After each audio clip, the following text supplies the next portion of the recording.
Welcome back, everybody, to Inside Raider Nation, our second installment with Coach John Lindsey. As always, I'm your host, Mike Prater, and with me today is head coach of the East Paulding Raiders football team, Coach John Lindsey. Welcome back, Coach. Thank you.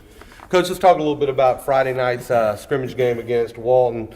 First of all, it was supposed to be a home game, but it really kind of turned into an away game. But we had a pretty good crowd turnout, and it seemed like it had a pretty good energy. Talk a little bit about the crowd turnout, the energy that you felt when you were on the field.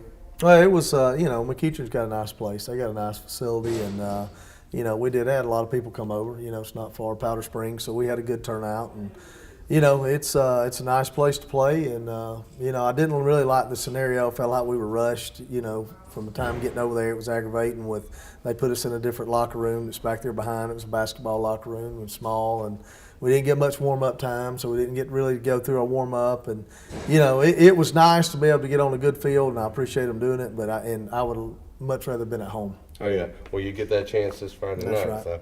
So, let's talk a little bit about the actual game itself. I know they're not necessarily the results we wanted on the scoreboard, but my feeling is that probably wasn't your key focus in that game was the overall score on the scoreboard. I'm sure you were looking at other things that you could gather from the game. Can you talk a little bit about what you saw in the game, high points, things you think we may need to focus on moving forward? Well, we come away with a lot of good things that went on in the game. There was times that things looked real good, and then we had some times that, just didn't go our way. Walton's a very good football team. I knew it going in. Played against them several times, and, I knew they'd be ready to play. It's their head coach's second year, so they've improved a lot from his first year. And, we had a lot of guys that was their first varsity football game. And I didn't realize it until yesterday on the practice field. I made them raise their hand if it was their first varsity football game. And we had almost half the football team raise their hand, which really shocked me.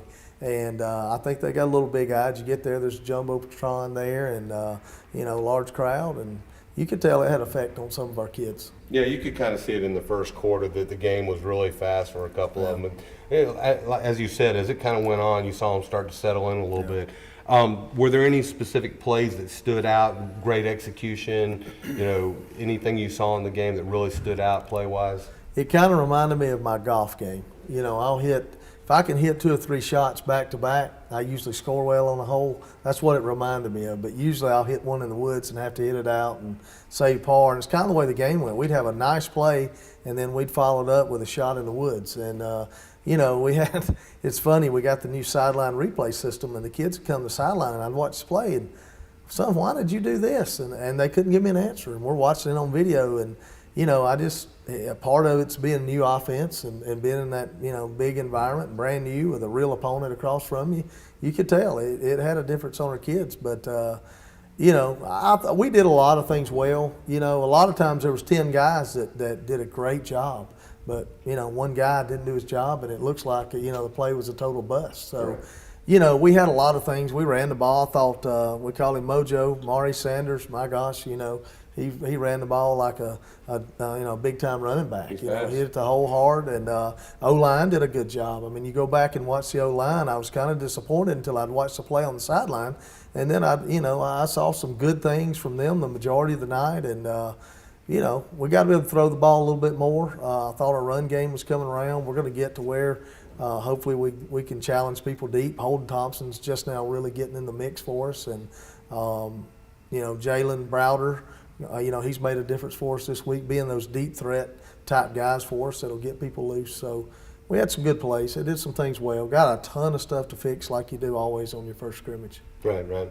Well, I think that's probably about enough said about Walton. We're past it. We're moving forward into the next week. We're going to go into our new segment, which is going to be Inside the Locker Room, and we're actually going to talk to 3 seniors. We're just going to go in numerical order just to make it simple. The first senior we're going to talk about is going to be number 1, Keith Knight. Can you tell me a little bit about Keith and what he means to the team and what you see from him so far? Well, I'm just now really getting to know the kids. I mean, honestly, after that first game, you get to know a little bit more. You find out a lot about them.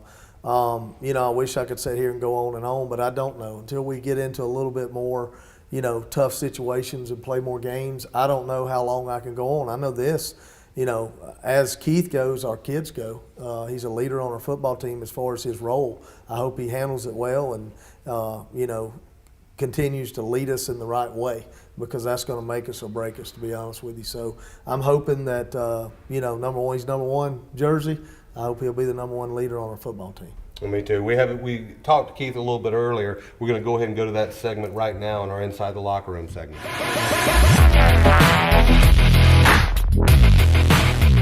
And we're here with starting defensive end senior Keith Knight, number one. Welcome, Keith. Thank you. Glad to have you. Tell me a little bit about your background in football, how long you've been playing, some of your high moments in the sport. I started playing football when I was 7 years old. And I started in Mobile, Alabama. I played for Navajo Vikings. And I remember the day vividly. Like, my mom was scared. I had just went out on the field. My dad was coaching. My mom was scared. And I hit this one kid. And everybody was like, I was going to play football. And They knew it from ended the up first playing. hit, huh? The kid probably knew it too, right? Yes, sir. Okay. So you're playing defensive end. Tell me a little bit about the things that you focus on the game, your preparation for the game, things that you do to get ready to play on Friday nights.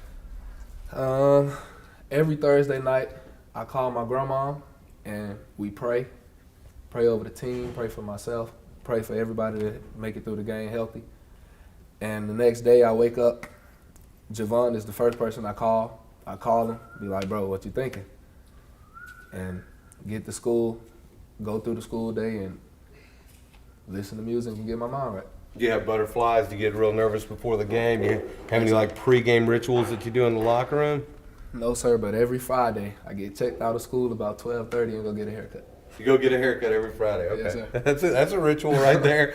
All right, tell me a little bit about your plans moving forward. Do you have any plans to play ball in the future? Are you looking at any particular colleges to play at? Yes, I have plans to play football after high school. And, I have a couple of schools looking at me. They're good options. We just wait to see how it play out. Well, I'm sure you're going to get plenty of highlights to show them this year. Well, I look forward to seeing you out on the field this year. Look forward to you sacking some quarterbacks. At least it won't be the one on our side of the ball. So good luck this year, and we appreciate your time, Keith. Thank you. That's Keith Knight, number one defensive end for the East Paulding Raiders 2015. Well, that was a great interview I had with Keith. Now, next player we're going to talk about, Coach, is we're going to talk about number 2, Jovan Brown. I know that he plays linebacker for you. Tell me a little bit about his role and what you've seen out of him so far. Javon's kind of the same way as Keith. These kids, we got a group of seniors there that, I call them, they're kind of our meat eaters. And your meat eaters are going to run your football team. And, Keith's done a good job. I've heard him be a vocal leader for us, and I think he wants to get better and playing hard for us. So, I'm hoping to see improvement each week from him, and so far I feel like we're getting that. Well, just like with Keith, we had a sit-down with Jovan. Jovan was the first one eager to get up here and talk on the sit-down, and he did a real good job, so let's go ahead and go to that interview right now. I'm here with starting linebacker Jovan Brown, number 2 for the East Paulding Raiders, senior this year. Jovan, welcome to Inside Raider Nation. Glad to have you aboard. Thank you for having me. Tell us a little bit about your football career, when you started playing, how long you've been playing. I started playing football when I was about 10 years old. I remember, too, because I owe this man so much. Cole Benson, our center, his dad had called my mom one day because I had never played any sports ever. I was just always that kid at school, had size. I was always a big kid. But he called my mom one day, and they was with the Hiram Cougars at the time. They had just turned to the Hiram Hornets. And he was like, man, you should bring him out there. He a big kid. He could help a lot. And she brought me out there that next week. And I went D1 playing right tackle. And then the year after that, Alan Kaler had left. And they moved me to the defensive side. I just fell in love ever since. Tackling people. So you ended up at the Hiram Hornets. That's actually my old stomping grounds. I ran it when it was Hiram Cougars, and I coached calling all them the year before you came. Tell me some of the lessons you've learned in football, things that football has taught you about life and about growing up. Football is a brotherhood. Like, you can learn things from football that people think you would never learn, but it teaches you so much about becoming a man and having that brother, because when you're done with football, you always talk about them old times with your friends and a moment or a play that you had with your friends in football, That's mainly what you remember. And It's just exciting. It's an exciting. It gives you energy, man. I just love it. When you get old like me, you wish you could just get back out there for one more play. But when it's over, it's over. So you got to enjoy it while you can. What kind of plans do you have moving forward when you graduate high school? Do you have any plans? Are you looking to the future of football? Are you planning on going to school anywhere? Well, this year I really got to focus, get my head on straight. Unfortunately, I had a difficult time my freshman year, but I got my head on straight now, and I'm planning on making some big moves. Getting some good film for this year. So I got to show out for sure, and then hopefully the right school will come to me at the right time. Okay. What are your goals for the season for you and for the team?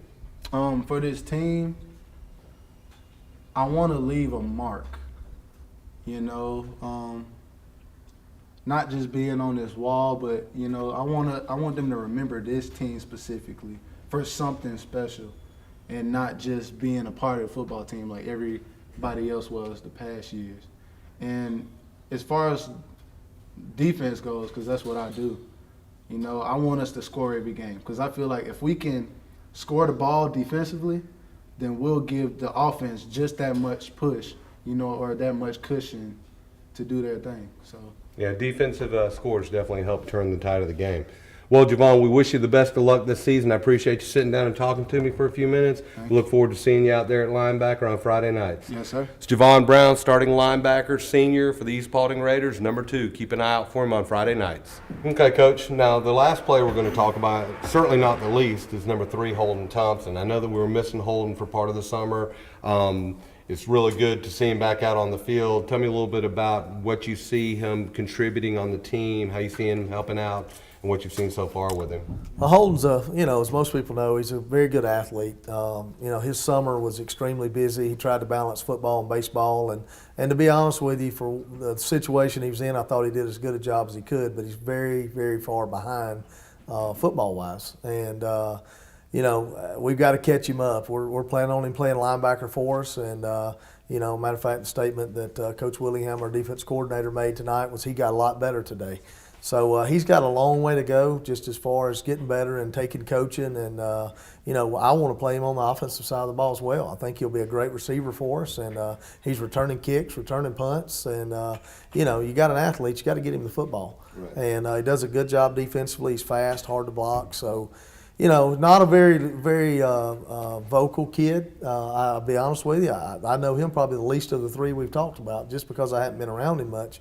But I've seen him on film as a player, and he has a lot of tools. And hopefully we can use those tools this year and benefit our team. Well, the vocal part hasn't changed since he was 6 years old. I coached Holden with a lot of these other kids since they were 6, and he's always been kind of that quiet, but he's definitely a good ball player. And we talked to Holden about his baseball and going into football earlier. Let's go ahead and go to that interview right now.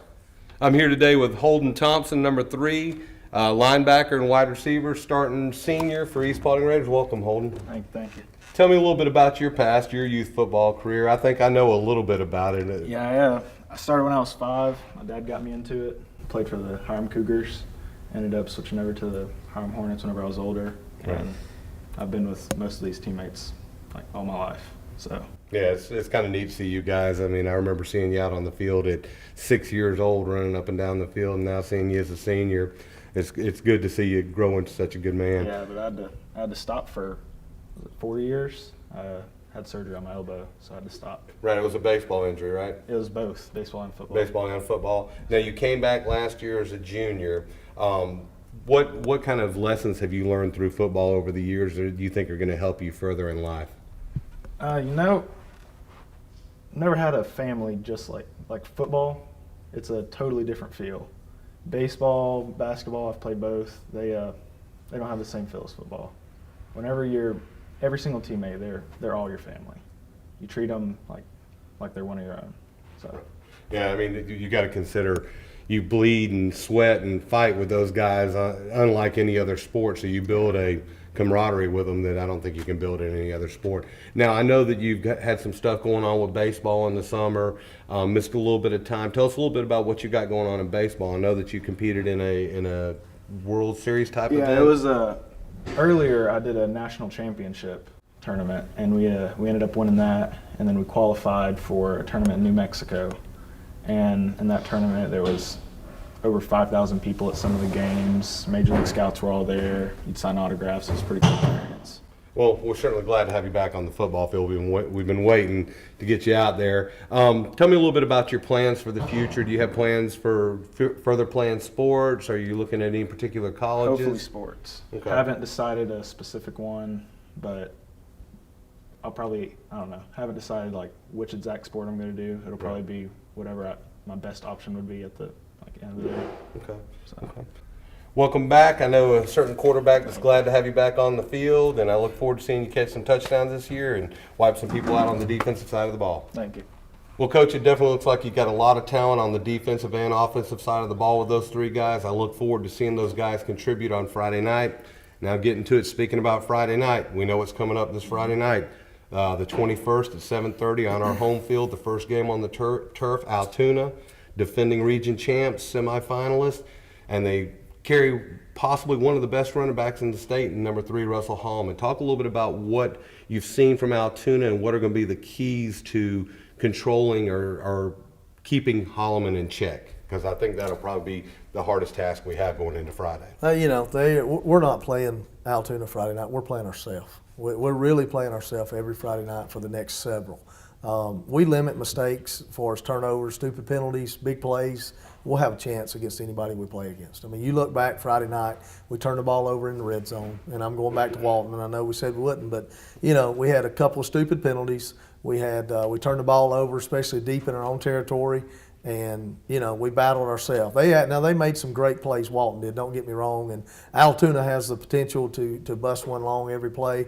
They kind of built themselves around great defensive football and play great defense, and offensively that back can go. The quarterback, he's throwing the ball well. They got a tight end that's committed somewhere that's a big, strong, tall kid. So they got a lot of tools to use, and we've got to play assignment football. I know you hear that a lot from coaches, but there's really they don't run a fancy offense. I mean, it's an old traditional I offense that power counter, tall sweep, a little bit of play action, and but they're good at what they do. I admire them for that. They're simple, but they're good at what they do, and they got good talent to go in that system. And but I still say we're playing ourselves this Friday.